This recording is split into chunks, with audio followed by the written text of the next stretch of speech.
২৬ৰ নিৰ্বাচনক লৈ মাজত মাত্ৰ কেইটামান দিন বাকী থকাৰ সময়তে কংগ্ৰেছ দলে আগতীয়াকৈ যি প্ৰাৰ্থিত্ব তালিকা প্ৰকাশ কৰিছে আৰু গোৱালপাৰা পশ্চিম বিধানসভা সমষ্টিত যিটো জনজাতি সমষ্টি, এই সমষ্টিটোত মাৰ্কলিং মাৰাকক প্ৰাৰ্থিত্ব প্ৰদান কৰিছে কংগ্ৰেছ দলে আৰু মোৰ লগত আছে মাৰ্কলিং মাৰাক।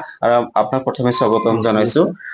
এই সমষ্টিটো গোৱালপাৰা পশ্চিম বিধানসভা সমষ্টিটো ST হিচাপত ৰিজাৰ্ভেশ্যন হোৱাৰ পিছত প্ৰথম গাৰো সম্প্ৰদায়ৰ পৰা আপোনাক প্ৰাৰ্থিত্ব প্ৰদান কৰিছে কংগ্ৰেছ দলে।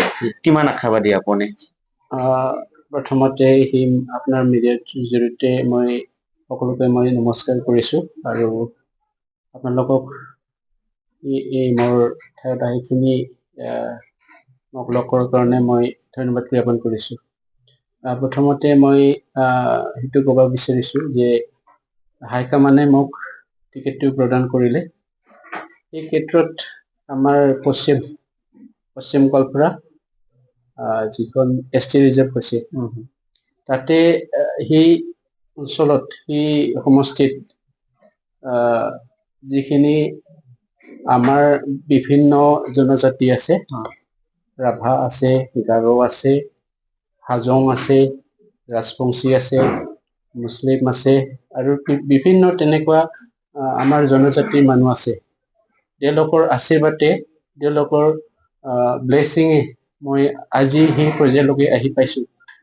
গতিকে মই আশাবাদী সেইটোৱে ক'ম যে ভৱিষ্যতো অহা নিৰ্বাচনতো তেওঁলোকে নিশ্চয় মোক জিকাৰ কাৰণে তেওঁলোকে মোক সহায় দিব আৰু আশীৰ্বাদটো দিব বুলি মই আৰু সেইটোলৈখিনি মই আগবাঢ়ি লৈ যাব পাৰিম বুলি মই সেইটো ক'ব বিচাৰিছোঁ।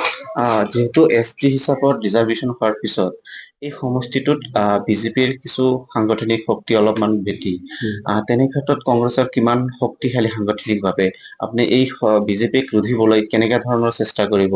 আৰু সেই গোৱালপাৰা পশ্চিম সমষ্টিটো ৰিজাৰ্ভেশ্যন হোৱাৰ আগত কংগ্ৰেছৰ দখলত দুবাৰকৈ আছিলে, 2016, 2021ত ৰচিদ মণ্ডল বিধায়ক হিচাপে নিৰ্বাচিত হৈছিল। এইবাৰ আপোনাক প্ৰাৰ্থিত্ব প্ৰদান কৰিছে। কেনেকুৱা আশাবাদী এইবাৰ আপুনি জয় হ'ব পাৰিবনে? মই নিশ্চয় জয় হ'ম, কাৰণ আগৰ নিৰ্বাচনতো আমি দেখা পাইছোঁ যে কংগ্ৰেছৰ যিখিনি কেণ্ডিডেট আছে, যি নহওক আগৰটো আমাৰ ST ৰিজাৰ্ভ হোৱা নাছিল। এই সময়তো জিকাই দিয়া কংগ্ৰেছৰ কেণ্ডিডেটক জিকাই দিয়া আমাৰ ST মানুহবিলাকে আমাৰ জনজাতি আমাৰ যিখিনি মানুহ আছে ইহঁতে মানে আমাৰ যিখিনি কংগ্ৰেছৰ কেণ্ডিডেট আছিল তেওঁলোকক জিকাই দিয়া হৈছে। এইবাৰটো চাব লাগিব যে এইবাৰ আমাৰ ST ৰিজাৰ্ভ হৈছে।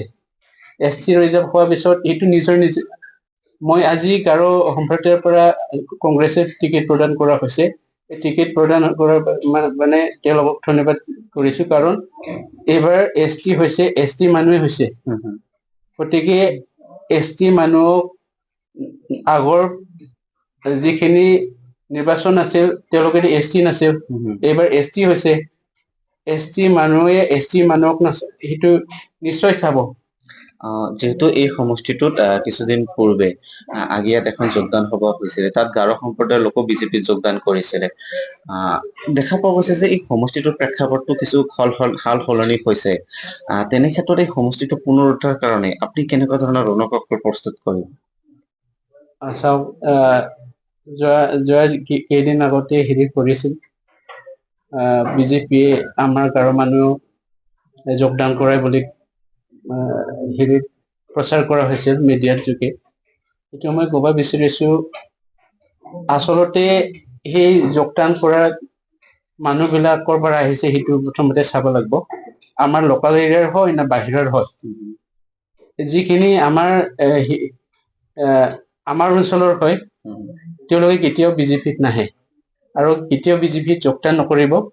আৰু সেইটো মই এটা ক'ব বিচাৰিছোঁ আপোনাৰ মিডিয়াৰ যোগে যে আমাৰ গাঁৱৰ মানুহ আৰু যিখিনি জনজাতি মানুহ আছে তেওঁলোকে আগৰ পৰা কংগ্ৰেছৰ আছে, এতিয়া কংগ্ৰেছত আছে।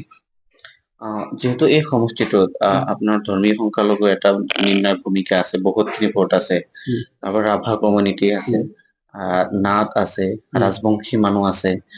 এই প্ৰত্যেকটো জনগোষ্ঠী মানুহক আপুনি নিজৰ দলৰ প্ৰতি কেনেকে আকৃষ্ট কৰিব, কেনেকে ৰণকৌশল আছে নেকি এইসকলৰ ডেভেলপমেন্টৰ কাৰণে কি কৰিব? মোৰ এটাই আছে যে আমাৰ যিখিনি আমাৰ সমষ্টিটো ডেভেলপমেন্ট হ'ব লাগে আৰু উন্নতি হ'ব লাগে। নিশ্চয় আমাৰ জনজাতি বহুত বিষয় আছে, তেখেতৰ কাৰণে যিখিনি ৰাইজে বিচাৰে, যিখিনি ৰাইজে উন্নয়ন বিচাৰে সেইটো মই কৰি যাম। আপোনাৰ এই সমষ্টিটোত কিমান ভোটত জয় হ'ব বুলি ভাবে? আমাৰ ইয়াতে আমাৰ সেই কনষ্টিটুৱেঞ্চিত মই আশা কৰো 1 লাখ লৈখিনি মই জয় কৰিম বুলি মই আশা কৰো। 1 লাখ ভোট পাব। যেহেতু আপুনি বহুদিনৰ পৰাই কংগ্ৰেছ দলত আছিলে আৰু যেহেতু কংগ্ৰেছে এইবাৰ আগতীয়াকৈ আপোনাক প্ৰাৰ্থিত্ব প্ৰদান কৰিছে, বৰ্তমান আপোনাৰ নিৰ্বাচনী প্ৰচাৰ কেনেকুৱা চলিছে? আমি এতিয়া চাওক, এতিয়ালৈকে ইলেকশ্যন কমিশ্যনে ডিক্লেয়াৰ কৰা নাই, কোড অফ কণ্ডাক্টটো মানে ডিক্লেয়াৰ কৰা নাই।